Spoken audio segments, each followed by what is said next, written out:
La más cordial bienvenida a nombre del Instituto de Democracia y Derechos Humanos de la Pontificia Universidad Católica del Perú y de PUC, y de nuestro programa de maestría en Derechos Humanos de la Escuela de Posgrado. El tema de esta noche, lo que nos convoca a todos y a todas, es un tema de la mayor relevancia, y es la relación que existe entre esta pandemia, este COVID-19 que estamos viviendo, y la corrupción. ¿Cuáles son los efectos que esta corrupción endémica en muchos de nuestros países tiene en este contexto particular? ¿Cuáles son las consecuencias que tiene en el ejercicio de derechos humanos en general? Pero ciertamente en dos sectores particularmente importantes e interesantes, como son el sector salud y el sector educación. Nos hemos planteado una serie de preguntas que hemos transmitido también a las personas a quienes quiero agradecer que nos acompañan esta noche en esta reflexión académica, pero también de hacedores de política pública, sobre esta relación intensa, problemática, entre la práctica de la corrupción, la pandemia y el ejercicio de derechos. Queremos, en buena cuenta, responder a preguntas como cómo así es que se configuran las redes de corrupción en estos sectores específicamente, cómo el contexto de emergencia ha propiciado el incremento de estos actos, ha facilitado la actuación de estas redes, qué prácticas eficaces, qué buenas prácticas pueden comentarnos y compartir nuestros ponentes al interior de estos sectores para contrarrestar la corrupción y sus efectos dañinos, y cómo finalmente también se viene en perspectiva comparada enfrentando este tema en la región, específicamente en el caso de Chile y del sistema interamericano, como vamos a ver en unos momentos. Para dar inicio y para responder a estas preguntas, a estas grandes preguntas, estos dilemas que nos plantea esta situación, quiero dar la también más cordial y amistosa bienvenida a colaboradores de nuestra universidad, a amigos de nuestra universidad, como son Edmundo Beteta, quien es economista y con maestría en economía por la Universidad de Georgetown, Estados Unidos, a Verónica Alvarado, quien es abogada y miembro del Consejo Directivo de Foro Educativo, además de otras posiciones que ahora ella misma nos va a compartir, y a Claudio Nash, quien es profesor de la Universidad de Chile, doctor en Derecho, coordinador de la Cátedra de Derechos Humanos, y quien tiene una amplísima experiencia y conocimiento en estos temas. Y también contamos, como no, con la presencia de nuestro querido Iván Montoya, doctor en Derecho Penal, profesor principal de nuestra Casa de Estudios, quien además es el director de la Maestría en Derechos Humanos de nuestra universidad. Sin más, entonces, quiero darle en primer lugar la palabra a Edmundo Beteta, quien pueden ver ahí su milla, su experiencia en muchos de estos temas en el sector salud, quien compartirá con nosotros su conocimiento y su perspectiva sobre este tema, para lo cual le estamos dando un total de 15 minutos de tiempo. Adelante, Edmundo. Muchas gracias por aceptar nuestra invitación y bienvenido. Adelante. Gracias. Muy buenas noches. Un cordial saludo desde la economía y un agradecimiento especial al IDEPUC y la maestría por esta gentil invitación. Quiero señalar que este enfoque de la economía no puede hacer tipificaciones de tipo penal, más bien utiliza en positivo lo que llamamos la institucionalidad, el buen diseño de instituciones y reglas de juego y su implementación como una buena práctica que puede prevenir la corrupción. Entonces, los primeros antecedentes que quiero destacar: a nivel mundial se sabe que el sector salud es desafiante. Recientemente, en 2017, una consulta en países desarrollados hecha por la OECD, revela que 1/3 de la población de estos países considera que el sector salud es corrupto o muy corrupto. Un informe reciente, en 2017, de Transparencia Internacional en América Latina, compara primero países en cuanto a la incidencia de pagos indebidos, sobornos en servicios públicos que son derechos fundamentales, y en cuanto a salud ocurren dos resultados. En primer lugar, que Perú se encuentra entre los 4 países de más alta aceptación de la existencia de sobornos en hospitales a nivel de América Latina, y dos, que además, si ya se miran los datos solo de Perú y se compara soborno en salud con otros servicios públicos como trámites de documentos de identidad, servicios de utilidad pública como agua potable, policía, poder judicial, la corrupción en hospitales vista solo como pago en sobornos es la que presenta mayor incidencia. Y de hecho, el año pasado, Transparencia Internacional publica un informe con un título premonitorio que se llama La pandemia ignorada, refiriéndose a la corrupción en salud y las formas que adopta, desde algunas que son muy visibles para ciudadanas y ciudadanos, como el ausentismo de médicos o cobros indebidos que a veces se denominan corrupción por sobrevivencia, cuando la justificación o pretexto es que los presupuestos o salarios en el Estado son muy bajos y requieren, entre comillas, algún apoyo del ciudadano, hasta otras formas más ocultas para la ciudadanía, como robos de medicamentos y otro tipo de insumos o equipos. Y está ocurriendo, según algunas noticias, en estos meses de pandemia, y ciertas prácticas o de adulteración en cuanto a los servicios que se entregan, y o fraude cuando los hospitales deben cobrarle a una institución pública que se llama seguro de salud en algunos países de la región.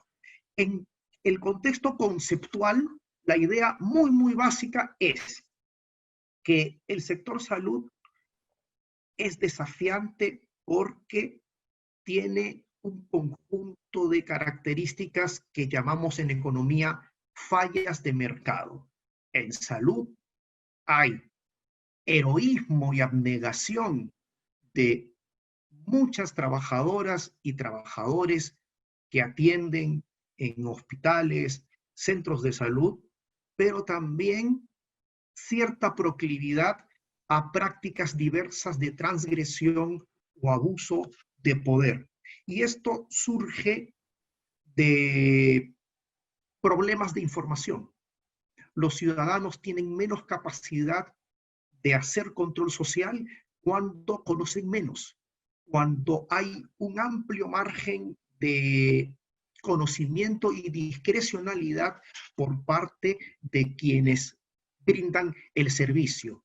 El conocimiento de enfermeros, enfermeras, médicos es tremendamente especializado, aborda temas ciertos, y hay amplio espacio para lo que se llama el poder de mercado. Es decir, también a nivel empresarial existen grupos con una importante influencia para que el dinero público se utilice de modo incorrecto.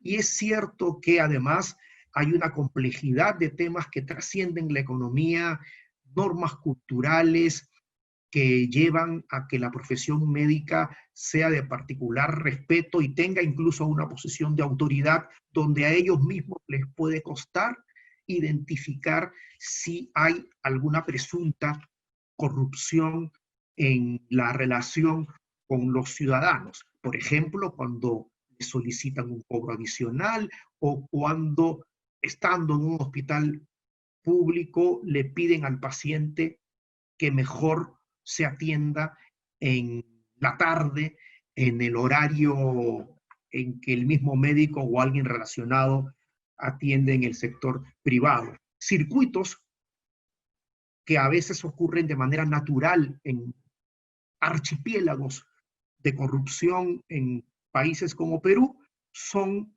los de, por ejemplo, hacer que se echen a perder, como dicen en chileno, equipos en los hospitales para que después estos exámenes médicos se realicen en instituciones privadas o en lugares donde profesionales de la salud han derivado a las pacientes, los pacientes.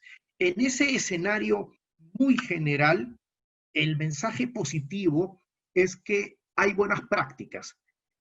El punto es que el sector necesita fortalecer a las instituciones que realizan la asignación de dinero a hospitales y centros de salud y también al sector privado para que cuiden el buen uso de estos recursos con el diseño adecuado de incentivos.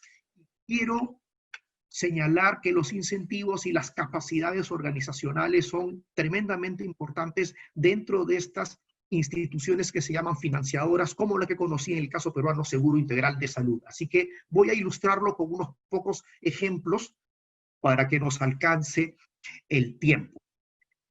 Como adelantó Iván, nos tocó la tarea de iniciar un diagnóstico de las enfermedades de esta institución en 2016 y dar los primeros pasos en su reorganización.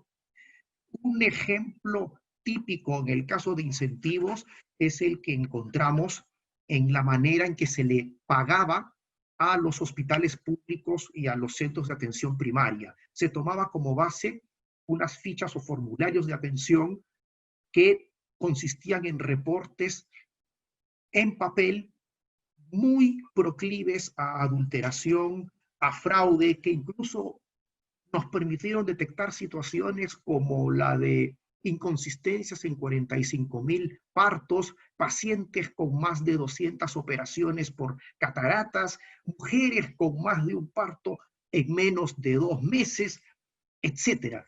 Y todas esas mejoras en cuanto a detectar las inconsistencias y resolverlas, las abordamos de manera relativamente simple, mejorando las capacidades institucionales en el sistema informático y con gente que realmente pudiese chequear las inconsistencias con algoritmos relativamente simples. Es decir, la tecnología se puede utilizar para cambiar las reglas del juego, mejorar la supervisión y monitoreo que tiene que hacer quien financia las atenciones de salud de la población, y eso a su vez empieza a disuadir prácticas indebidas como una que encontramos en una región donde en un área de salud, quizás servicio de salud se llamaría, en Chile, un director jefe instruía sobre cómo falsificar e inventar servicios o prestaciones que no se habían realizado para cobrarle más al propio Estado. El otro ejemplo muy emblemático es el de las famosas emergencias médicas donde interactúan lo público y lo privado directamente. En resumen, quienes son afiliadas al Seguro Integral de Salud cuando tienen una emergencia pueden atenderse en una clínica privada si se encuentra cerca y la vida corre peligro. Cuando vimos con detalle la situación, el cobro al seguro había aumentado en muy poco tiempo de menos de 2 millones de soles en 2014 a 114 millones en 2016.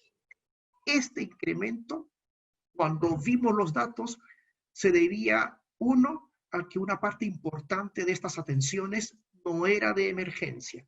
Cuando el riesgo vital ha pasado, el paciente pudo haberse trasladado o derivado a un hospital, pero no se hizo así. Dos, no había tarifario, es decir, no había límite en lo que las clínicas podían cobrar. Tres, 30 o muchos casos, perdón, en los últimos 30 días previos a esta atención de emergencia habían pasado por un hospital público generando la sospecha de una derivación o una triangulación de la paciente. Entonces, otra vez el tema de los incentivos. Una norma permitió al seguro público en adelante poner tarifas, decidir qué pagar y qué no pagar y por lo tanto poner límites. En resumen, si en un mes cualquiera de 2016 la cuenta en septiembre de ese año fue de aproximadamente 10 millones de soles solo por lo que las clínicas querían cobrar por la atención de emergencia, en marzo de 2017 la cuenta había sido solo de 9.000 soles. Es decir, de 10 millones por mes a 9.000 soles por mes.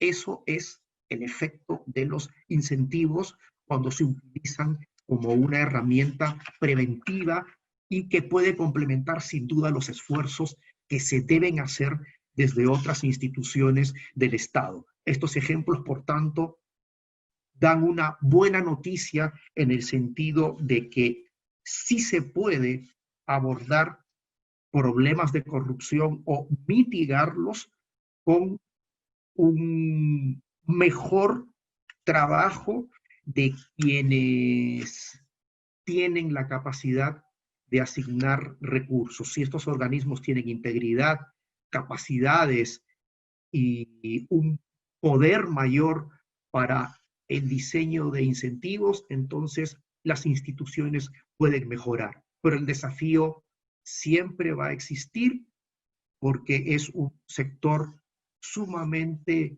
complejo y hay que estar permanentemente innovando en el diseño de incentivos. Ese es mi mensaje central y si hay más preguntas puedo continuar contándoles algunas anécdotas o experiencias al respecto. Muchísimas gracias.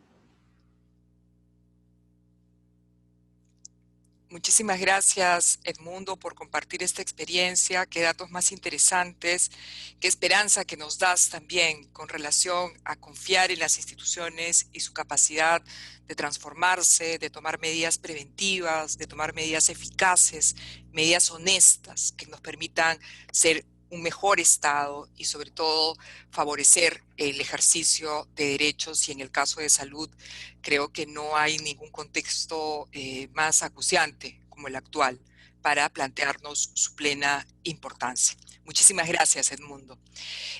A continuación, quiero darle el uso de la palabra a Verónica Alvarado. Pueden ver ustedes allí en pantalla la experiencia, el perfil que tiene Verónica y su trabajo importante en el sector educación, que duda cabe, es también un pilar de un verdadero Estado democrático y de derecho, y que también lamentablemente se ve afectado de una manera casi mortal a veces por el tema de la corrupción. Muchísimas gracias, Verónica. Ahí tienen ustedes todo su perfil. Muchísimas gracias por haber aceptado esta invitación de la Universidad Católica, de la PUC. Y tienes también, como en el caso de Edmundo, 15 minutos a tu disposición. Y antes de darte la palabra, me piden también desde detrás de cámaras que les recuerde que pueden formular todas sus preguntas a través del chat, a través de los múltiples medios de comunicación que tenemos, porque habrá al final de las exposiciones unos pequeños minutos para reflexiones finales de nuestros invitados y creo que sería muy interesante que puedan también responder a algunas preguntas. Adelante, Verónica, muy bienvenida. Gracias. Muy buenas noches, muchísimas gracias por la invitación al IDEPUC, a la Maestría en Derechos Humanos, para compartir con ustedes unas reflexiones sobre el impacto del COVID, de la corrupción en el sector educación, ¿no? En esta oportunidad yo quiero compartirles una presentación que he preparado que me permitirá poder conversar con ustedes sobre este importante tema. A ver. Ajá, me he empezado por atrás. Estos son los gajes del oficio y es parte de las competencias que tenemos que ir desarrollando a propósito de esta pandemia.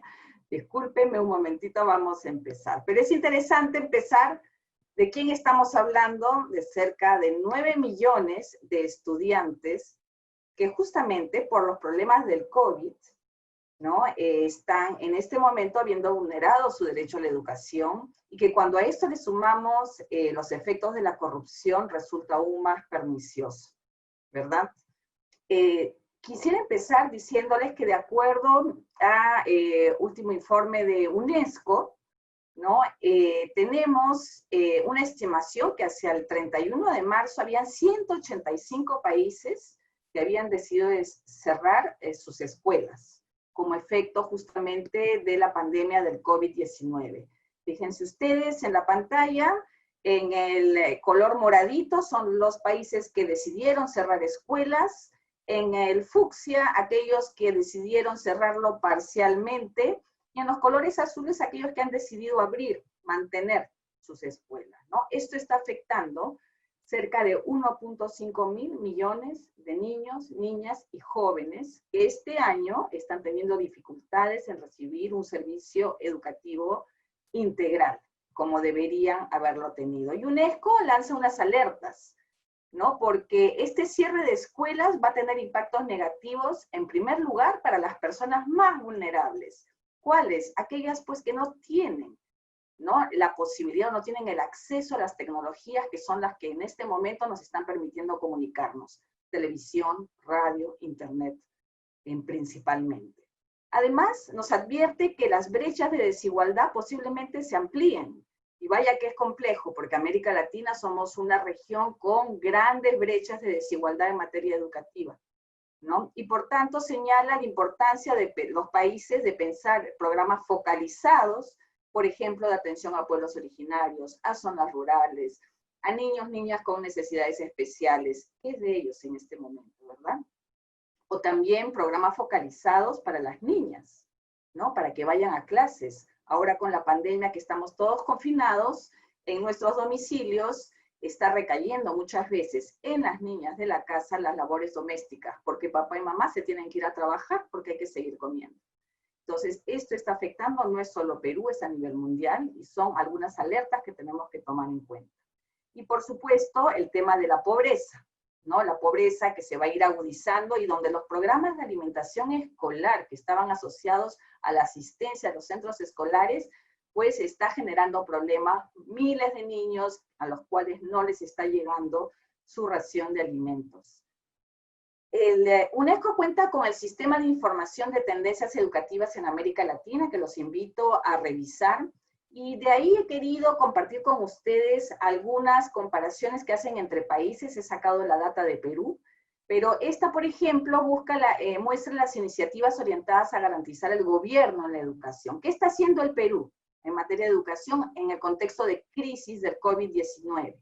¿No? Está implementando el SIMON, que es el Sistema de Gestión de Calidad del Servicio Educativo, un plan de monitoreo que realiza todas las escuelas, sigue haciendo su encuesta mensual a las familias, está implementando varias medidas de las que ustedes pueden estar revisando. Una de ellas que ha sido bastante importante ha sido la estrategia la estrategia de educación a distancia semipresencial para nuevos estudiantes en escuelas públicas y la implementación de esta plataforma virtual para que los alumnos de escuelas privadas que no pueden seguir pagando sus pensiones puedan pasarse a la educación pública. Respecto al tema de la ampliación de la matrícula para recibir alumnos que emigran de la escuela privada, justamente eso significa una asignación de más de 100.000 vacantes en instituciones educativas públicas. Y eso en términos de presupuesto, de acuerdo a los datos del ministerio, se estimó que aproximadamente se va a requerir invertir 71.4 millones de soles, porque se necesitan contratar más de 6.000 docentes, directivos, auxiliares de educación y personal administrativo para que se hagan cargo de este gran número de estudiantes que están migrando a las plataformas de la educación pública. Otro aspecto que resalta el CITEAL son las alianzas gubernamentales con actores no estatales que los gobiernos están implementando. Y déjenme decirles que en el caso del Perú es interesante ver que el Ministerio de Educación con varias organizaciones de la sociedad civil ha justamente establecido la Coalición para la Educación. Importante alianza porque lo que permite es que todos los esfuerzos se alineen en una sola dirección y todos sumen, ¿no es cierto?, para poder aportar a paliar los efectos del COVID-19. Y entre estos, algunos otros, como de repente algunos de ustedes han visto el programa Aurora, los videos para prevenir la violencia de género, un tema muy importante que también se está viviendo ahora en tiempos de distanciamiento social, además del programa Aprendo en Casa y el movimiento empresarial Hombro a Hombro. Esperamos que sigan aportando.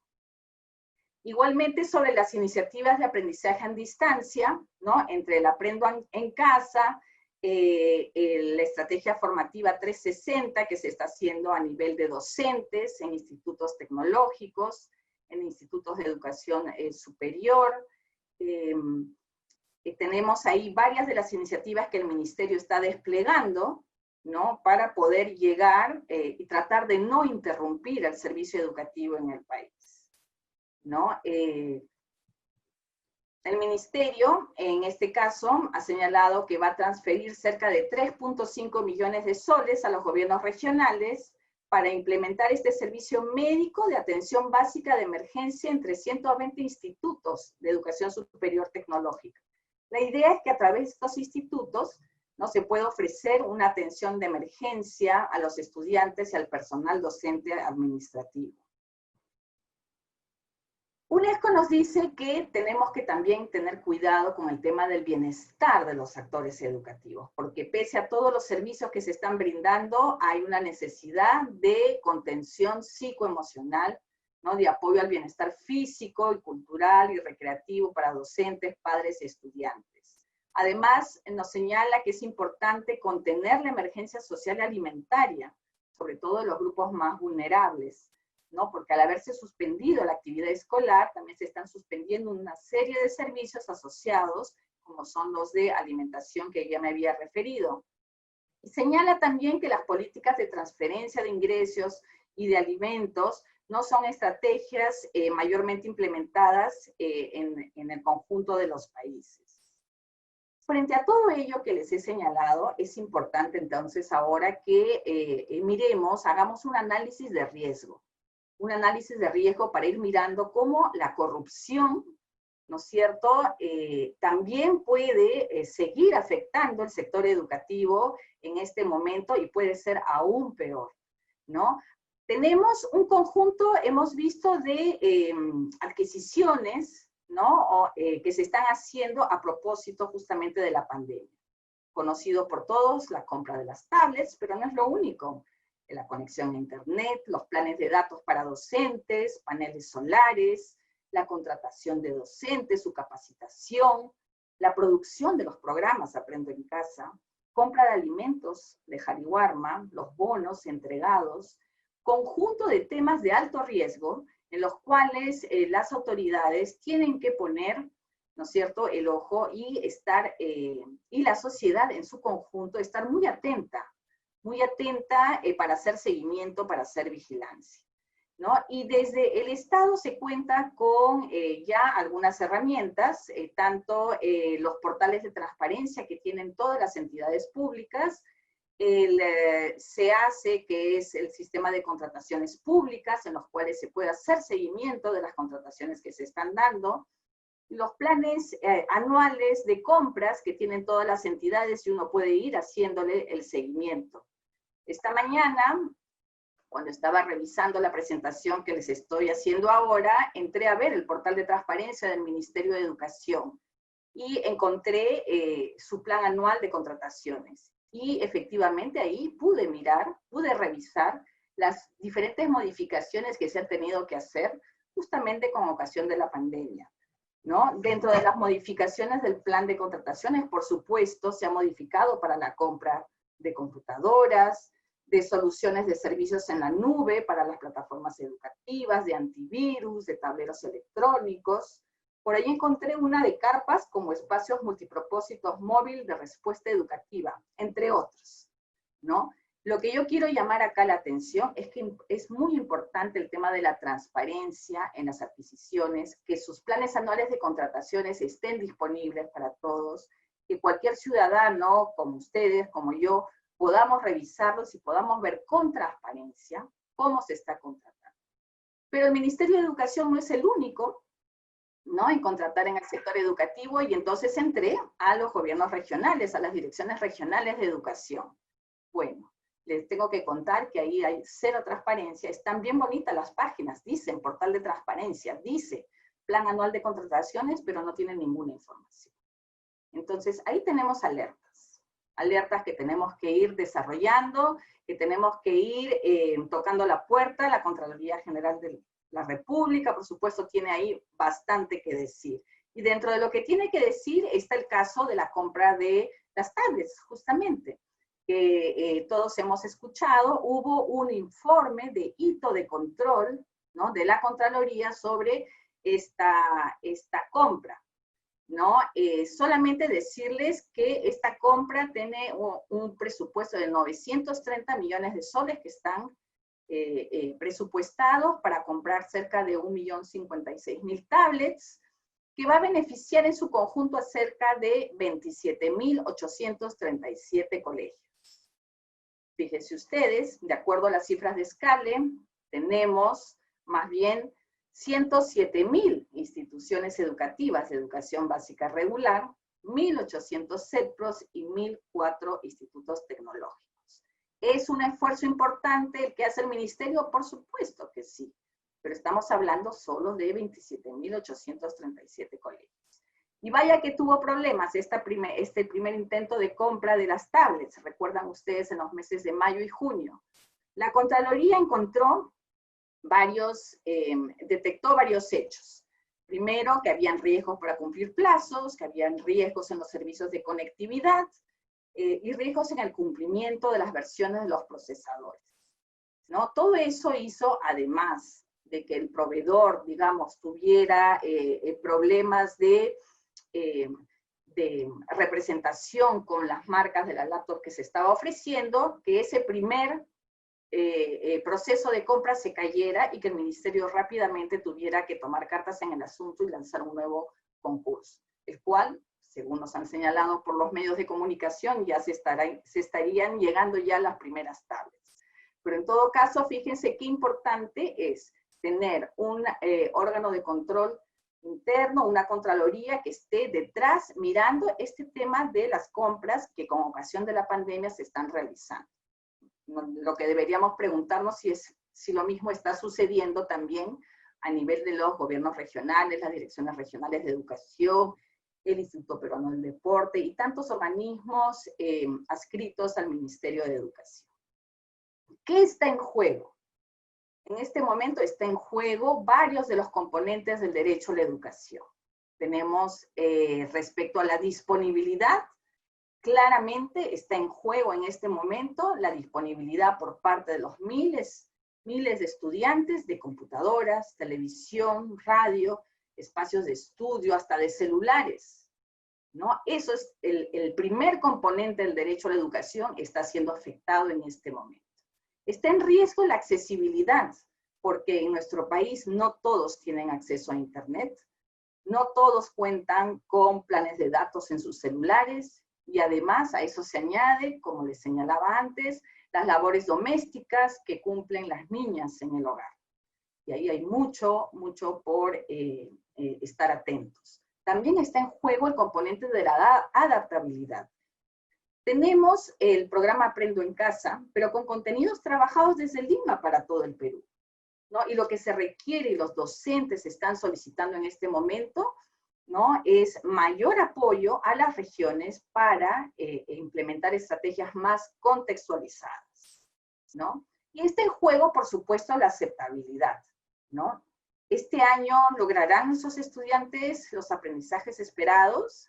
Ciertamente no, ¿verdad? ¿Qué aprendizajes esperaríamos lograr? ¿No? Estamos seguros que hay muchos aprendizajes que están logrados. Probablemente no son los que están en el currículum. Deben estar sobre todo aprendiendo a temas de convivencia en el hogar, temas de tareas domésticas, por supuesto, todas las habilidades digitales, ¿no? Y varios otros aprendizajes importantes. Sería bueno valorarlos, ¿no?, para poder evaluar este año escolar totalmente atípico. ¿Habrá promoción automática? No lo sabemos, al parecer sí. En todo caso, el componente de aceptabilidad en el derecho a la educación efectivamente también está en juego. Lo que podría decirles es que pandemia más corrupción pone en juego la vida de más de 9 millones de estudiantes en nuestro país, ¿no? El COVID está afectando seriamente el derecho a la educación, y si además no logramos una mayor transparencia en el uso de los recursos para ir previniendo los temas de corrupción, tenemos en este 9 millones de estudiantes una gran pérdida, ¿no? Una gran pérdida porque ellos son finalmente el futuro del país, el futuro de nuestra democracia, de nuestros ciudadanos y por supuesto de la productividad y competitividad del país. Muchas gracias.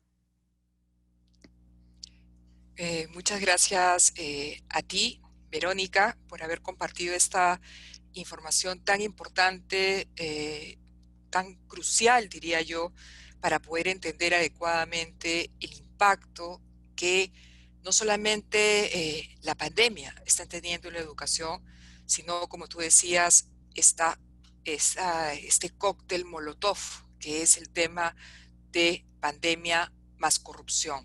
Los efectos de esta práctica creo que no los conocemos y no los vamos a conocer sino todavía en mucho tiempo, pero lo que sí está claro, y esta hermosa foto del final que compartías con nosotros nos dice, es que tenemos que tomar medidas y tomar medidas muy efectivas.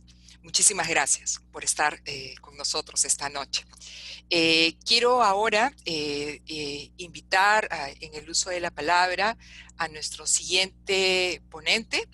Él es Claudio Nash, el profesor Nash de la Universidad de Chile. Tienen allí también la síntesis de un gran currículum, de una gran experiencia y conocimiento en el área del derecho internacional, de los derechos humanos, pero sobre todo también en esta relación de corrupción y derechos humanos. Así que sin más preámbulo e invitándolos como siempre a todas y a todos a seguir formulando sus preguntas a través del chat, a través del Facebook Live para nuestros ponentes. Quiero darle el uso de la palabra a Claudio. Muy bienvenido, muchas gracias por estar con nosotros. Adelante, por favor.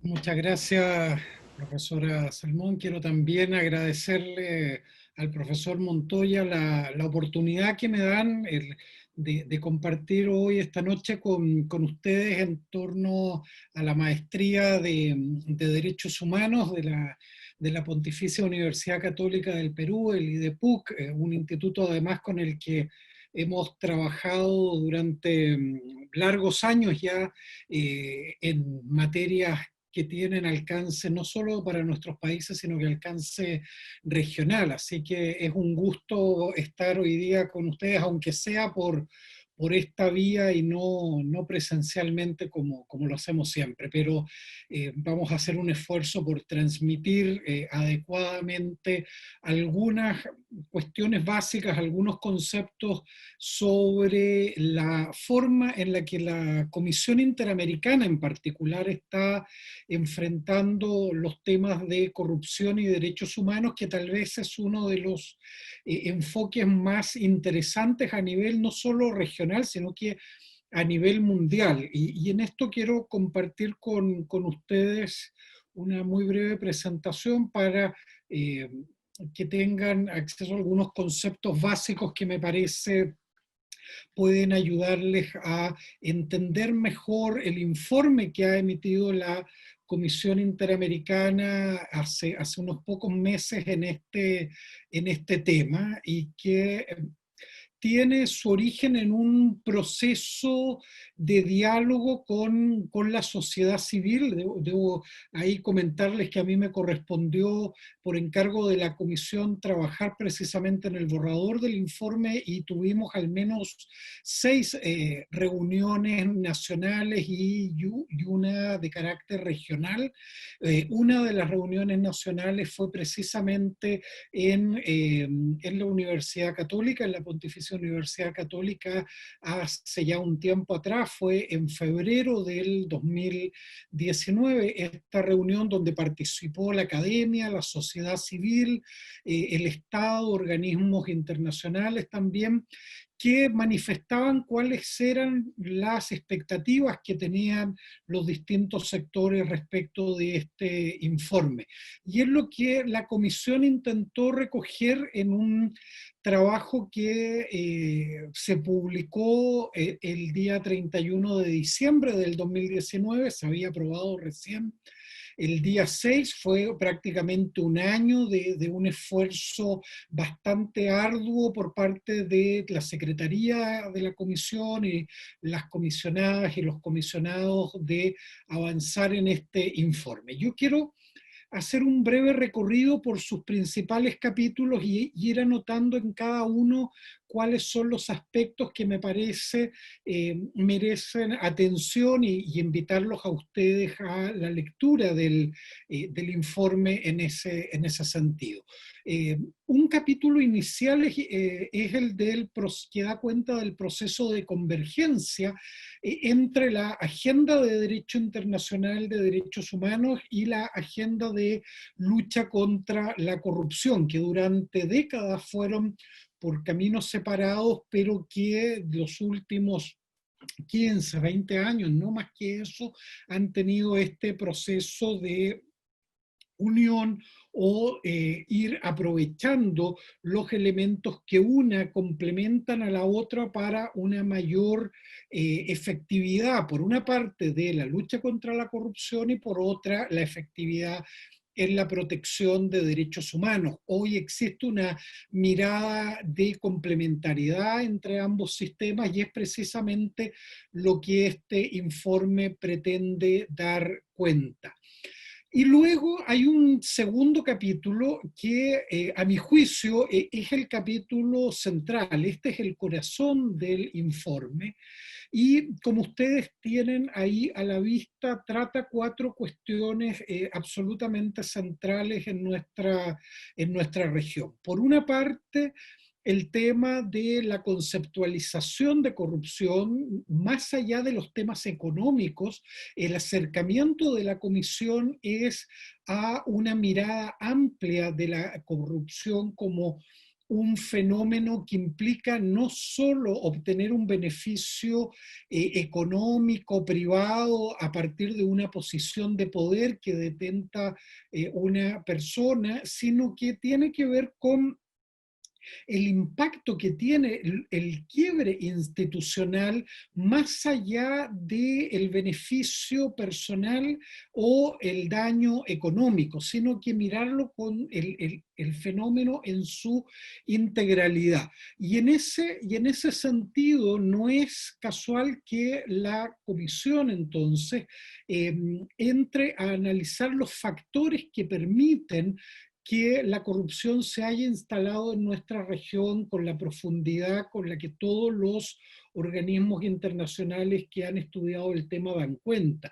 Y en ese sentido habla la comisión de elementos tradicionales como son espacios de monopolio de poder, discrecionalidad, falta de control, lo que el profesor Klitgar viene denunciando hace 3 décadas, pero además en nuestra región hay un problema profundo de impunidad, pero también un tema cultural de normalización y en algunos sectores de la sociedad incluso aceptación del fenómeno de corrupción. Y eso es lo que lleva a la comisión a dar una mirada de las tipologías, cuáles son las formas de corrupción que se dan en la región, que van desde la cotidiana que uno tiene cuando quiere acceder a un servicio público, como el de salud, como el de educación, para sacarse una sanción en el tránsito, pero también formas mucho más complejas, que pasan, por ejemplo, con formas de captura de un cierto servicio público, o como lo que vivió el Perú hace algunos años, una verdadera captura del aparato de poder público por parte de una verdadera banda criminal. Y en ese sentido, las tipologías de corrupción en la región son de una complejidad que en otros lugares es difícil de ver. Y eso lleva a la comisión a hablar de que nuestra región está afectada por formas de corrupción estructural, donde hay elementos institucionales, culturales, pero que además requieren de medidas coordinadas para enfrentarla, lo cual complejiza este fenómeno y por lo tanto hay un impacto. Y eso es clave en el informe y es clave que ustedes lo tengan presente cuando analizan el tema de corrupción.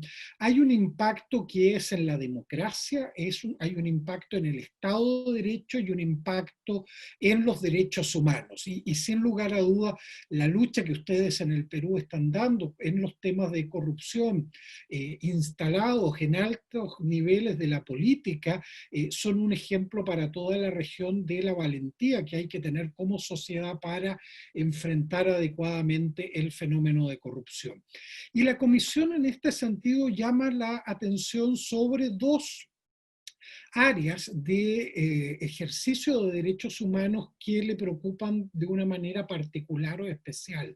Por una parte, el impacto que la corrupción tiene en la libertad de expresión, acceso a información, y por otra, en derechos económicos, sociales, culturales y ambientales. Los 2 expositores que me han precedido han dado cuenta precisamente de el impacto que esto tiene en los recursos disponibles, en el acceso a prestaciones del Estado en condiciones de igualdad que son obviamente afectadas de una manera grave por el fenómeno de corrupción profundo en nuestros países. Y esto le permite a la Comisión algo que a mí también me parece valorable desde el punto de vista conceptual y tiene que ver con haber entrado al debate sobre el impacto que tiene la corrupción en las obligaciones generales del Estado. En materia de derechos humanos, nosotros sabemos que los tratados en derechos humanos proponen a los Estados un código de conducta, más que simplemente un catálogo de derechos. Y en ese sentido, cuando la Comisión entra en los temas de la obligación de respeto, garantía, no discriminación desde la perspectiva de la lucha contra la corrupción, los límites legítimos, restricción, suspensión de derechos y su relación con corrupción, y la responsabilidad internacional del Estado y la reparación del daño, son cuestiones claves. Aquí lo que está diciendo la Comisión en definitiva es qué elementos deben concurrir para que un acto de corrupción pueda ser considerado una violación de derechos humanos. Ya no solo un contexto, que es lo que ha hecho, por ejemplo, la Corte Interamericana en varios de sus casos, contextualizar una situación de corrupción estructural y el impacto que tiene en el ejercicio y goce de derechos. Aquí lo que está la Comisión planteando es la posibilidad de que directamente un acto de corrupción pueda constituir una violación de derechos humanos que sea establecida internacionalmente, y a partir de dicho establecimiento de la corrupción como un antecedente necesario para una infracción a una obligación internacional pueda ser reparado en esos términos. Y eso abre un mundo completamente aún inexplorado de la relación entre las medidas de reparación y particularmente las garantías de no repetición y los actos de corrupción. Además, en el capítulo cuarto, la Comisión habla o desarrolla más bien los estándares vinculados con la corrupción en áreas que le preocupan especialmente desde el punto de vista institucional a la CIDH. Por una parte, el impacto que tiene la corrupción en la administración de justicia, cuestión que ustedes vienen también discutiendo, pero no son los únicos en la región. El tema el rol de la justicia, no solo para resolver causas, sino que para controlar otros poderes, para luchar contra la corrupción, para dar estabilidad institucional, hacen de los poderes judiciales un espacio especialmente a ver, ¿cómo plantearlo? Un espacio de captura posible por parte de la corrupción. Y tenemos que preocuparnos entonces, y eso es lo que hace la Comisión, de ver cómo logramos fortalecer la independencia de los poderes judiciales para que desarrollen sus labores, pero también cómo podemos controlar lo que sucede al interior de los poderes judiciales para que no se instalen verdaderas mafias al interior de este importante órgano, el órgano de justicia. Algo similar ocurre con la corrupción y los sistemas electorales, la política y la corrupción, el tema del financiamiento de la política, los controles al financiamiento de la política, que este es un tema que en mi país, en Chile, nos ha golpeado de una manera muy profunda los últimos años. Y esto le preocupa, si ustedes ven a la Comisión, ¿por qué? Porque esto impacta directamente en el acceso a la justicia, en los derechos políticos, pero también tiene impactos institucionales, como ya señalábamos antes, en materia de democracia y la calidad de las instituciones del Estado de Derecho. Además, la Comisión tiene un capítulo, el quinto de su informe, que trata con detalle el tema de las personas y grupos de especial preocupación para la perspectiva de derechos humanos frente al fenómeno de la corrupción. Por una parte está la situación de personas que en contextos de corrupción viven situaciones particulares de riesgo. Por ejemplo, defensores de derechos humanos, medioambientalistas, periodistas, personas que trabajan en medios de comunicación. Aquí la situación, por ejemplo, en Centroamérica, la situación en Colombia con los medioambientalistas, la situación en México con quienes ejercen el periodismo, están en los medios de comunicación, es una crisis muy profunda, no solo de corrupción, sino que también del impacto que tiene en materia de derechos humanos respecto a quienes luchan contra la corrupción. Y en ese sentido la Comisión también se hace cargo de una cuestión que en nuestra región no hemos tratado con suficiente profundidad, que es el tema de quienes denuncian actos de corrupción y los mecanismos de protección.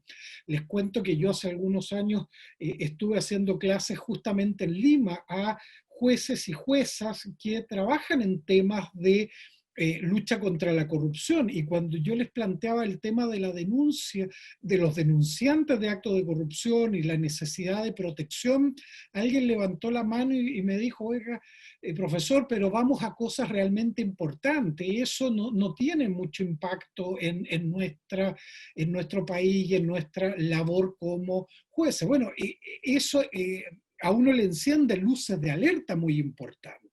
Aquí la protección de denunciantes es clave para una eficaz lucha contra la corrupción, pero también para proteger la vida, la integridad, la libertad de esas personas. Y por último, la comisión hace un completo desarrollo, a mi juicio el desarrollo más completo que haya hecho cualquier organismo internacional en términos de cuál es el impacto que tiene la corrupción respecto de grupos históricamente discriminados. Y para ir terminando y no excederme en el tiempo y podemos después profundizar cualquier aspecto, quiero ir al último capítulo de este informe, que es clave. Es decir, una buena lectura del contexto de corrupción, del impacto que ésta tiene en distintas áreas y respecto de distintos grupos, quedaría incompleto si no se aportara una mirada respecto de las políticas públicas anticorrupción y los derechos humanos. Y aquí la Comisión desarrolla precisamente una serie de estándares muy interesantes respecto de lo que implica perdón, de lo que implica una política pública con un enfoque de derechos humanos. La clave es la centralidad de las personas. En segundo nivel, las medidas de lucha contra la corrupción deben ser coherentes y proporcionales al desafío del fenómeno de la corrupción.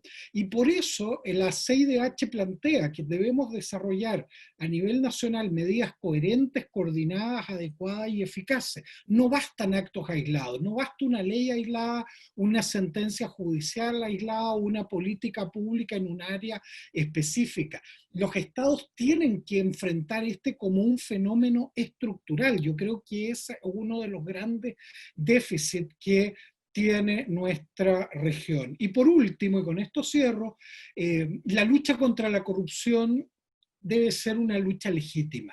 Y en ese sentido es fundamental que sean respetados los derechos humanos de quienes son objeto de investigaciones en el ámbito de la corrupción. Y aquí hay debates que ustedes mismos han tenido en el Perú que son fascinantes para toda la región. Por ejemplo, la privación de libertad, la prisión preventiva como una herramienta eficaz de lucha contra la corrupción, pero también como una afectación de derechos que debe ser analizado desde una perspectiva de derechos humanos. Entonces ahí hay un desafío que tenemos que aprender en conjunto de cómo avanzar eficazmente en legislación que no viole derechos humanos, pero que sea eficaz en políticas criminales que permitan dirigir los esfuerzos hacia precisamente la investigación de los casos más relevantes. El caso Lava Jato, Odebrecht en nuestra región nos ha enseñado de que hay que apuntar a los grandes, a los peces gordos, diría Klitgar en su histórico análisis sobre la corrupción estructural y derechos humanos, y por último en el ejercicio de derechos en concretos en los procesos penales. Y en ese sentido hay que mirar cuestiones como la independencia judicial, la imparcialidad, el derecho de defensa, fallos fundados, recursos efectivos, no solo como derechos individuales, sino que también como herramientas para permitir control respecto de la actividad jurisdiccional. En definitiva, si ustedes ven, lo que nos propone la Comisión Interamericana es una mirada integral al fenómeno de la corrupción, su impacto en derechos humanos y cómo ambas agendas pueden verse beneficiadas cuando complejizamos nuestro análisis en este campo. Quedo completamente a disposición de ustedes ahora también para profundizar en cualquiera de estos temas o desarrollar algunas ideas sobre lo que viene diciendo también la Comisión de Corrupción en el contexto de pandemia. Así que a disposición de ustedes, querida amiga Elizabeth. Adelante. Muchísimas gracias, Claudio. Creo que has hecho una presentación magnífica donde nos has presentado este informe tremendo en el que tuviste una participación importantísima y que aborda los múltiples aspectos que tiene la corrupción. En realidad creo que plantearse el tema de la corrupción solamente desde una perspectiva del derecho penal, sancionador, o solamente desde una perspectiva del ejercicio de ciertos derechos es profundamente incompleto. Y creo que aquí tú nos planteas una invitación a ver el tema de la corrupción de una perspectiva integral, incluso en temas de reparaciones, en definición de políticas públicas, y en algo que a veces es cierto lo que mencionas, es algo que a veces uno se va olvidando en el camino, y es que no todo vale para acabar con la corrupción. Creo que es muy importante también este último comentario que has hecho, este llamado de atención a contener, ¿no es así? A no volverse, como decía el padre Hubert Lancier, lobo al combatir al lobo, sino que recordar, resguardar los derechos humanos y la democracia. Muchísimas gracias, Claudio, por esta participación. Hemos recibido muchísimas preguntas, muchísimos comentarios a través del chat, a través del Facebook, y ahora, como se anunció al inicio de este seminario, vamos a dar nuevamente, en el mismo orden en que intervinieron, el uso de la palabra por les pido por favor breves de 3 a 4 minutos para algunos comentarios finales y también quizá plantearse algunas preguntas, algunas respuestas a las preguntas que nos ha planteado nuestra audiencia esta noche. En primer lugar, quisiera invitar nuevamente a Edmundo a estar con nosotros, a encender su cámara, si es posible, para responder quizá a 2 preguntas que se han planteado desde el público. Una primera creo que es muy retadora y muy difícil de contestar en breve tiempo, pero igual te la formulo. ¿Qué metodología sugiere para el profesor Beteta para mejorar la eficiencia operacional del sistema de salud? ¿Qué hacer en buena cuenta desde la institucionalidad? Pero también una segunda pregunta que me parece que es complemento de la primera y que apunta a esto que tú has mencionado también en tu conferencia y también Verónica, el tema de la participación, el tema de nosotros, de nosotras como ciudadanos. Y la pregunta es, ¿qué debemos esperar y hacer como ciudadanos y ciudadanas mientras las instituciones de salud se transforman en este contexto tan tremendo que estamos viviendo? Adelante, Edmundo, por favor. Gracias, voy a reaccionar solo con algunos elementos de respuesta. En el primer punto, quiero conectar la eficiencia con la información. Si una institución como el Seguro Integral de Salud debe distribuir dinero entre las regiones, hospitales, centros de salud, tiene la potestad de ir mejorando las reglas y la generación de información útil sobre cómo se atiende al ciudadano en sus derechos. Ejemplos concretos. Descubrimos que en atención primaria, la elemental en postas y centros de salud, el Callao recibía el triple que Amazonas cuando tenía que ser exactamente al revés. Entonces cambiamos las cosas cuando nos tocó negociar contratos con las regiones en 2017. Ejemplo 2, una información elemental que está oculta para los ciudadanos sobre la calidad de un hospital es súper básica. El índice de infección intrahospitalaria. ¿Cuánta gente que ingresa se contagia de algo dentro del hospital? Entonces empezamos a premiar y ofrecer a los hospitales que empiecen a declarar, a revelar información y así tener un poco más de transparencia y tener por primera vez datos sobre calidad de la atención en hospitales. Vuelvo al tema preventivo, que es tremendamente importante. Decía yo que el CIS se estaban usando todavía unos reportes de información que se prestan o a muchos errores en el llenado o a fraudes. ¿Por qué? Porque mientras más se reporta, después el gobierno regional o el centro de salud pide más presupuesto. Y curiosamente, algunos decían, miren, hemos atendido más en lo preventivo, controles para los niños, etcétera, etcétera, etcétera.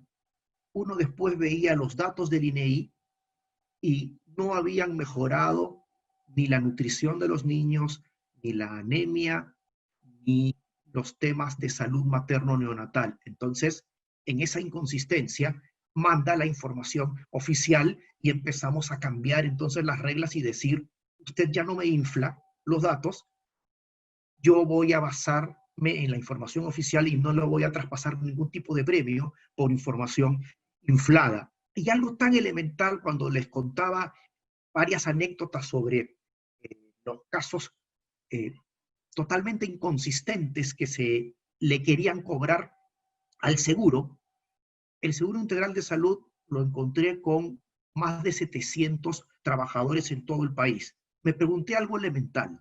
Si hay que generar información para construir una mejor relación de peso y contrapeso entre el seguro y los hospitales y prestadores públicos y privados por el bien de la ciudadanía, si hay que hacer eso, necesito, por supuesto, que médicos, pero también gente con formación estadística. Una sola persona con formación estadística entre más de 700 trabajadores. Es un tema de capacidades que tiene que ir de la mano con la construcción de mejor información. Y todo eso empieza a jugar en favor de la eficiencia. Lo que he dicho, voy al tema del ciudadano, que es fundamental, lo que he dicho es todavía una lógica top-down, pero hay una lógica bottom-up donde necesitamos que el ciudadano esté más atento a ejercer sus derechos. Ojo que en salud es difícil. ¿Por qué? Porque ocurre parte de lo que señala Claudio, que es que se puede normalizar y aceptar el abuso cuando no se entiende que es abuso o cuando culturalmente se validan posiciones de poder donde pesa mucho más la autoridad de los prestadores. Pero aquí lo paradójico e interesante, hice muchas visitas a hospitales y los mejores aliados son la mayoría del personal de salud, que es, como dije, gente abnegada, gente heroica, es gran aliado y también el ciudadano. De repente el ciudadano no va a utilizar una línea de teléfono, pero cuando instalas, y lo probé en un piloto, monitores o auditores presenciales que están como representantes del seguro en los hospitales, la gente de inmediato los empieza a visitar y les empieza a contar sus problemas. Me han pedido que haga esta otra cola para pagar y atenderme más rápido cuando se supone que tengo un derecho a atención gratuita. Dos, me están diciendo que no hay medicinas y me están mandando a una farmacia que parece que es de un grupo de trabajadores del hospital. Tres, me están derivando a este lugar privado para cobrarme más dinero, etcétera, etcétera, etcétera. El ciudadano puede participar en vigilancia y parte de la mejora institucional es que efectivamente se le incluya, que sea parte de la solución. Gracias. Muchas gracias, Edmundo, por estas reflexiones finales. Para Verónica Alvarado también se han planteado algunas preguntas que intentaré resumir, básicamente quizá en dos grupos. Una primera es ¿qué se puede hacer en materia preventiva? El daño en la educación mezclada con corrupción es tan grande que quizá más que poner el énfasis en lo reactivo, por ejemplo, frente a la compra de tablets o algunos de los otros ejemplos que has compartido con nosotros esta noche, ¿qué se puede hacer de manera preventiva para evitar esas situaciones? Y en segundo lugar, también se te pregunta si hay algunas otras experiencias en nuestra región que podríamos quizá trasladar a nuestro país en esta lógica de evitar los daños de la corrupción en la educación. Adelante, Verónica. Sí, muy interesante las preguntas que nos hacen. Efectivamente, respecto al tema de la prevención, hay una frase que un amigo lo utilizaba, ¿no? Tiene que ver con que la luz del sol es el mejor desinfectante en materia de corrupción, ¿verdad? Ahí donde prendemos los focos, donde hay transparencia, ¿no? Esa es la mejor arma para prevenir la corrupción. Y yo quiero retomar lo que decía Edmundo Beteta. Los sistemas de información en ese sentido son imprescindibles. En este momento es inconcebible, ¿no?, que en cualquier sector, no es solamente un tema de educación, pero me voy a referir al sector de educación, que en el sector de educación no contemos con un sistema de información integrado de todas las regiones del país, ¿no?, para saber dónde están los estudiantes, ¿no?, que esta información puede estar interconectada con salud, que podamos también saber peso y talla de estos estudiantes, historia médica, que podamos también estar interconectados con otras bases de datos que nos permitan saber la situación familiar de estos estudiantes, de tal manera que se pueda brindar el mejor servicio, ¿no? Y en el caso que estamos tocando los temas de corrupción, un sistema de información interconectado para la gestión del sistema educativo, ¿no? Yo les comentaba, uno entra en la página del Ministerio de Educación, uno entra al portal de transparencia y ahí efectivamente, ministerio sí he encontrado que hay información sobre los planes anuales de contratación y están publicados cada una de las modificaciones del PAC, lo cual uno no encuentra a nivel de gobiernos regionales. ¿Por qué está sucediendo eso? ¿Quién tiene que estar vigilando eso? ¿No? Entonces, esas son informaciones que tienen que estar totalmente interconectadas y tenemos que, yo creo que este momento de pandemia nos tiene que dar, nos tiene que permitir dar ese salto cualitativo en la gestión pública, modernizarnos, estar más conectados, que todos estemos, lo tengamos en sistemas, ¿no? Y de esa manera vamos a ir previniendo el tema justamente de corrupción. Y junto con eso hay también una manera de prevenir que se utiliza mucho en el sector educativo y que eso viene justamente de las experiencias internacionales, tiene que ver con lo que denominan algunos los códigos de probidad, que son más que, digamos, códigos normativos que establezcan, ¿no?, responsabilidades, no, son acuerdos, diría yo hasta acuerdos de convivencia, ¿no?, en instituciones educativas, pero puede ser en territorios escolares, ¿no?, en los cuales ponemos acuerdos respecto de cómo nos vamos a comportar frente a determinados actos que sabemos que ocurren. ¿Cuál es el clásico? El clásico son, en cada sector también tiene sus clásicos, ¿no? En el sector de educación es que todos los profesores relacionados a ciencias, por lo general, van a dar también clases privadas, ¿no?, para poder pasar el curso, ¿no? O que, por ejemplo, para que un profesor pueda ser destacado a otra institución educativa por razón de familia, va a tener que pasar, ¿no es cierto?, ir pagando para que lo puedan hacer su traslado. Y así como esos, hay toda una tipología que se ha estudiado acá en el Perú, ¿no? Está documentado, lo documentó Foro Educativo en su momento, lo documentó el Congreso de la República en su momento.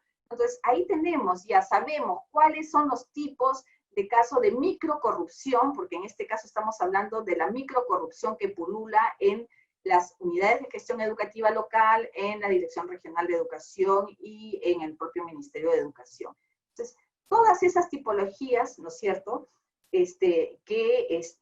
digamos, tenemos que, ante los cuales los códigos de probidad pueden ayudar muchísimo, ¿no es cierto?, a ir previniendo. Y también la experiencia internacional nos sugiere el establecer lo que le llaman las cartas de seguimiento, que no es otra cosa que tener claridad sobre los presupuestos que se van asignando, ¿no?, en diferentes territorios. En este caso podríamos estar hablando a nivel de gobiernos regionales, los presupuestos en educación, y hacer un seguimiento de la ejecución de ese presupuesto, hacer un seguimiento de la adquisición, de las compras que se van haciendo, en qué se van utilizando esos recursos, quiénes son los, digamos, los contratistas que tienen a su cargo, ¿no? De tal manera que esa información también se puede ir haciendo pública. Esos son ejemplos que se han ya realizado en varios países y que vienen teniendo buenos resultados y que además ayudan justamente a prevenir el tema de corrupción.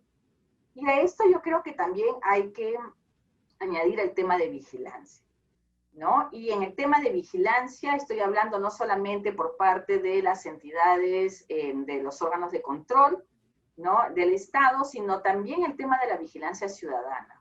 Y ahí hay un rol muy importante que juegan las propias universidades, los colegios profesionales, las organizaciones no gubernamentales, ¿no? Que tienen proyectos en los diferentes lugares y los diferentes colectivos, ¿no? Que de manera organizada deberían estar haciendo un seguimiento mucho más acucioso, sobre todo ahora en época de pandemia, ¿no? Y esto lo traigo a colación por un comentario del doctor Nash que hacía, ¿no? Si bien lo hacía respecto a el tema de las políticas anticorrupción, creo que es perfectamente factible también aplicarlo cuando hablaba de adoptar un conjunto de medidas, ¿no? Que permitan medidas que sean coherentes, coordinadas, adecuadas y eficaces. Y esa coordinación también es importante a nivel de vigilancia, no solamente de la propia gestión pública, sino de vigilancia. Así que un poco recapitulando el tema, gestión pública, gobierno electrónico, ya no hay vuelta para atrás, tenemos que ir adelante con gobierno electrónico, datos abiertos, vigilancia, códigos de conducta y cartas de seguimiento. Muchísimas gracias, Verónica, por estas reflexiones finales. También para Claudio hay varias preguntas en nuestro chat, en el Facebook, y quizá también para centralizarlas, hay varias preguntas que apuntan a cómo impulsar que el sistema interamericano de derechos humanos incorpore esta categoría de corrupción estructural para evaluar mejor los casos que le llegan, ¿no? ¿Cuál es tu evaluación con relación a esto? ¿Qué más falta hacer? ¿Cómo hacer para que el sistema tenga una reacción más rápida, más dinámica? Y la segunda pregunta va muy vinculada a esto.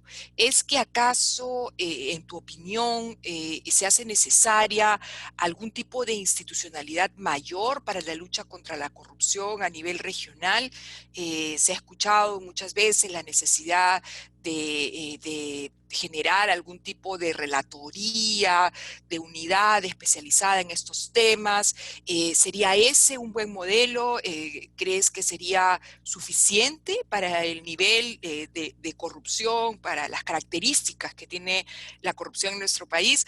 Yo tendría muchas más preguntas que hacerte, pero me limito a eso por el momento. Muchas gracias, Claudio. Adelante, por favor. Perfecto, Elizabeth. A ver, en los minutos que tengo, si me permiten, dos partes.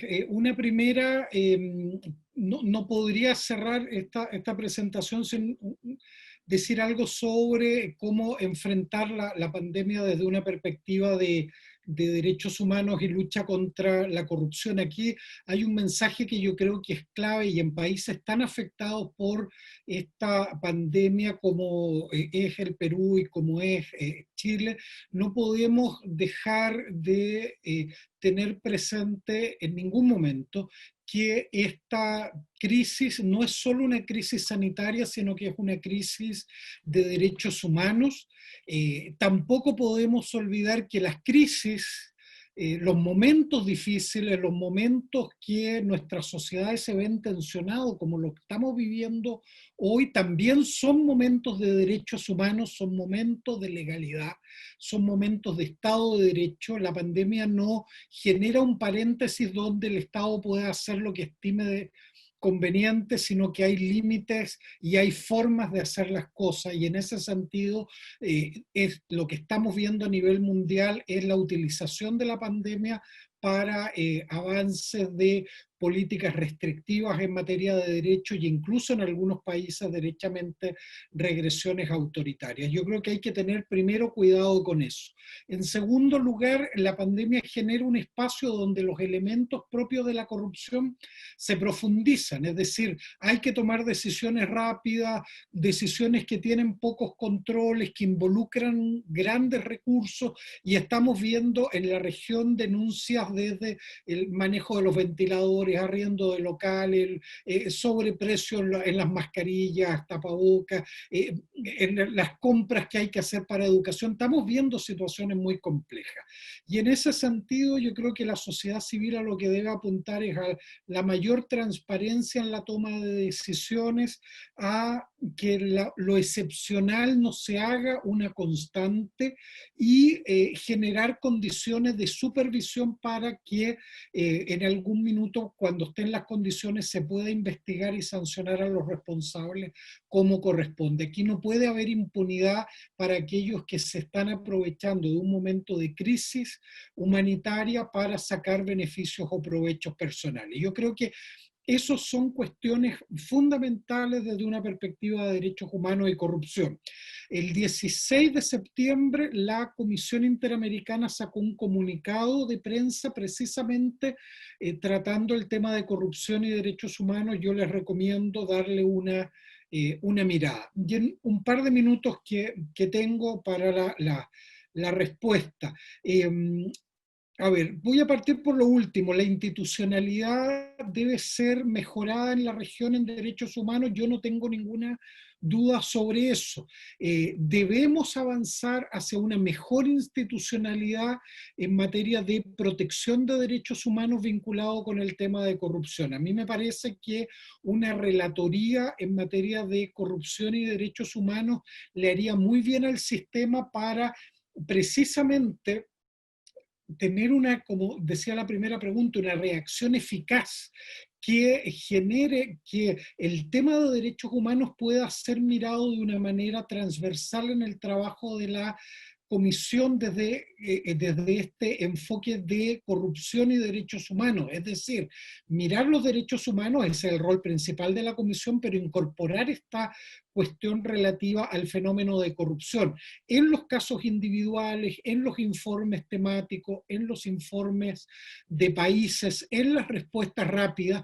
Si bien es bueno que haya sacado el 16 de septiembre un comunicado de prensa a la comisión sobre corrupción, es tarde.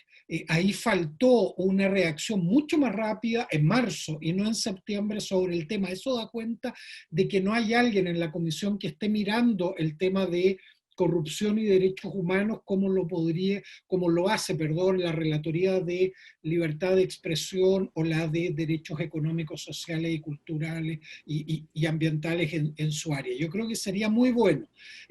Pero falta voluntad, y con esto cierro, Elizabeth. Yo creo que la eficacia de todo de lo que hemos hablado no va a venir desde un favor concedido por los estados. Los estados se opusieron, muchos de ellos permanentemente, a este informe.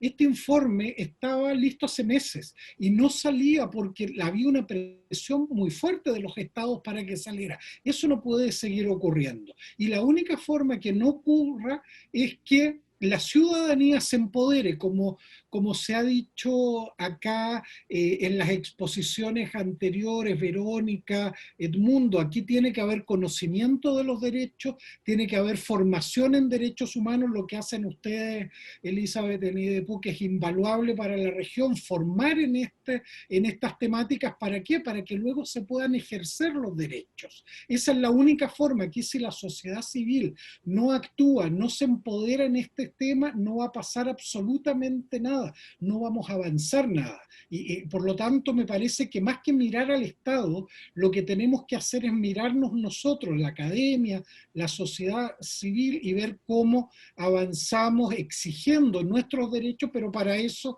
hay que conocerlos, y en eso las universidades tenemos un rol fundamental que cumplir. Así que cuando necesiten ustedes cuenten conmigo para esa labor. Así que muchas gracias, Elizabeth, muchas gracias a Iván por esta oportunidad de estos minutos.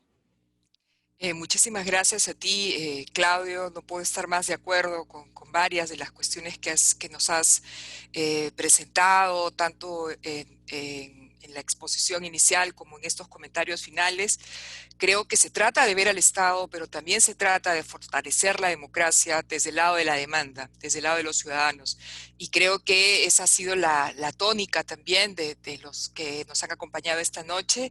Y sin más, quiero darle el uso de la palabra a Iván Montoya, nuestro experto en temas de corrupción, del derecho penal, el director de la maestría en Derechos Humanos, quien seguramente hará algunas precisiones finales siempre tan específicas y tan acertadas. Adelante, por favor, Iván.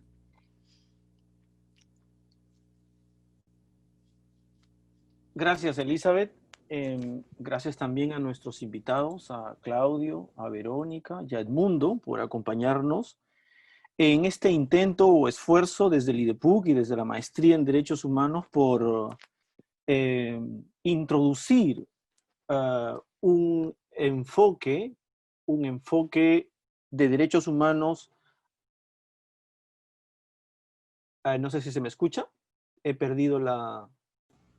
Se te escucha perfectamente. Lo que no podemos es verte, Iván. Ya. Bueno, lo que les menciono es que la idea central de este evento es cobrar conciencia de que detrás de las prácticas de corrupción que familiarmente y usualmente aquí en el Perú vemos a través de la judicialización penal de los casos, es que detrás existe también y sobre todo un problema de derechos humanos, una afectación y una violación de derechos humanos como queda plasmado claramente en este informe de corrupción y derechos humanos que Claudio nos ha resumido rápidamente y de manera integral. Y he querido que se ilustre, era mi pretensión, y gratamente a través de los trabajos y de la experiencia que Edmundo en el sector salud y Verónica desde el área de educación nos han podido visualizar. Si ustedes se han podido dar cuenta, el trabajo de Edmundo ha podido experimentar cómo se plasma ese fenómeno de la corrupción en el sector salud, sobre todo en el CIS, prepandemia, por ejemplo, el tema vinculado a la desviación, al direccionamiento de las atenciones de los afiliados del Sistema Integral de Salud al sector privado, cómo se ha fraguado, se ha inventado prestaciones que no existían, en el caso de múltiples embarazos en cortísimo tiempo, o embarazos de varones, o el tema vinculado, por ejemplo, a prestaciones de emergencia que no existían. Bueno, todas esas son prácticas de corrupción que se han venido dando y que seguramente, si no ponemos controles preventivos, controles de los que él ya dio muestras de eficacia, esta práctica va a continuar. En el ámbito de la salud, Verónica nos ha también recogido, eso no estaba en la exposición, pero sí está en un trabajo suyo, prepandemia, ahora concentrada en la pandemia. Verónica nos ha mostrado el mapa de riesgos que se pueden producir, pero antes de la pandemia existían muchos casos de corrupción en el sector educación, por ejemplo, cobros por vacantes, cobros por notas, concursos amañados para provisión de profesores, ¿no? Concertaciones con algunas editoriales para recomendación de textos, todas son formas de corrupción.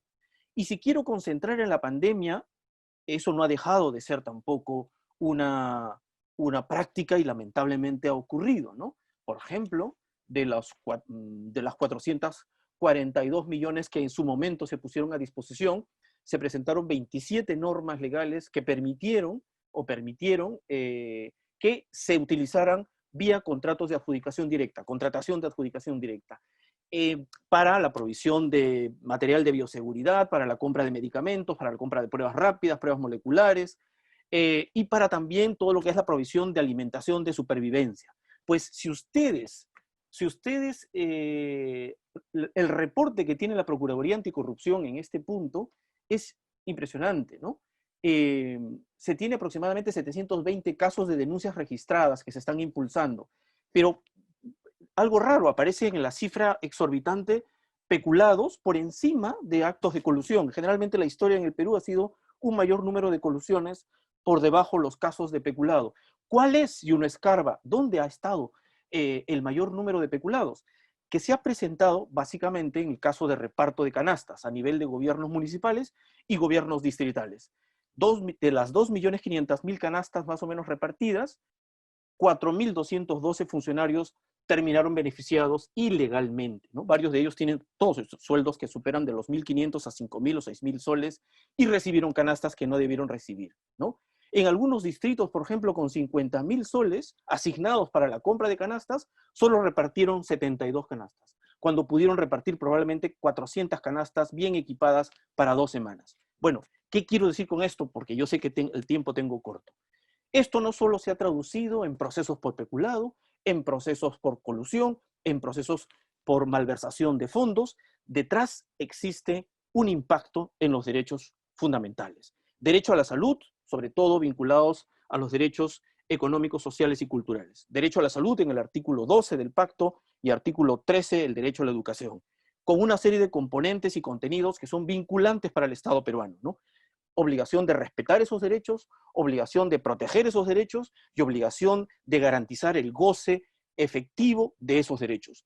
Cada vez que se cobra una coima por una, digamos, por una vacante, por el cobro de una nota, cada vez que efectivamente hay un concurso amañado de profesores para el ingreso de profesores no competentes, estamos afectando el derecho, por ejemplo, la accesibilidad del derecho, una característica de estos derechos, ¿no? Estamos afectando el goce pleno de los derechos, ¿no? Cuando en el sector salud hay una cantidad de recursos que se van fraguadamente por prestaciones no servidas, hay una cantidad de recursos que se dejan de aprovechar. Digamos que no se está utilizando el máximo de los recursos disponibles, que también es otra característica de estos derechos. Entonces, cuando hablemos de prácticas de corrupción, no nos limitemos a decir que hay un peculado, hay una colusión. Hay un derecho fundamental probablemente afectado, directa o indirectamente. Y lo que más me ha impresionado de este informe es que nos abre una serie de canales para mirar estos casos, estos procesos penales, probablemente de una manera diferente. Uno, centrarse en la víctima y en la plena reparación de la víctima, aunque se traten de víctimas difusas. Por ejemplo, hay algo que, no sé, será materia de conversar con Claudio en algún momento o con todos nuestros profesionales en el IDEPUC.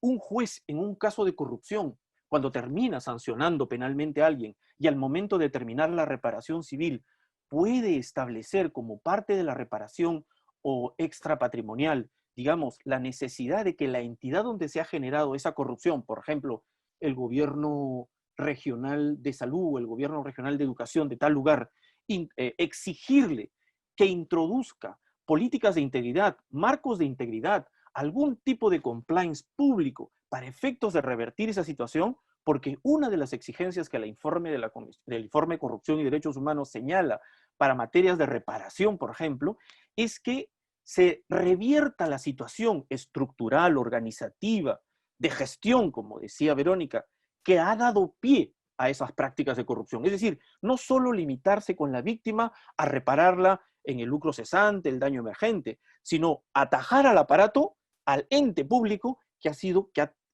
ha tenido un defecto de organización y ha generado estas prácticas de corrupción que han terminado impactando en los derechos fundamentales o humanos de determinadas personas o de un colectivo de personas. Entonces, este enfoque de derechos humanos no se agota. Creo que con este informe, el informe de corrupción y derechos humanos que la Comisión Interamericana ha publicado en diciembre de este año, nos abre un horizonte en distintos terrenos. Yo solo probablemente me he centrado en el ámbito de los procesos penales, pero también en el ámbito de la prevención, en el ámbito del control y probablemente también en el ámbito de la educación y de la promoción, ¿no? Con eso simplemente termino en esta presentación, agradeciendo una vez más a todos nuestros invitados y esperando que continuemos con esta línea de introducir la perspectiva de derechos humanos a este fenómeno que es también otra pandemia, ¿no? Muchísimas gracias, Iván, por estas reflexiones finales. Quiero agradecer a cada uno, a Edmundo, a Verónica, a Claudio, por haberse sumado a este esfuerzo, a esta invitación que también nos hizo Iván. Creo que es un tema que está empezando, que tiene mucho, mucho todavía desarrollo por delante, muchas posibilidades, muchas oportunidades. Gracias por eso. Gracias al equipo de IDEPUC y de la maestría que están siempre detrás de este tipo de eventos, a Vanessa de la maestría, a Patricia de IDEPUC, a Julia, a Almendra, a Juan, a Augusto, a Álvaro, a todos ellos porque han hecho posible que podamos reunirnos esta noche, y por supuesto gracias a todos y a todas ustedes por acompañarnos y seguirnos en ese conjunto de reflexiones. Muchas gracias y hasta luego. Que les vaya muy bien. Buena noche. Gracias.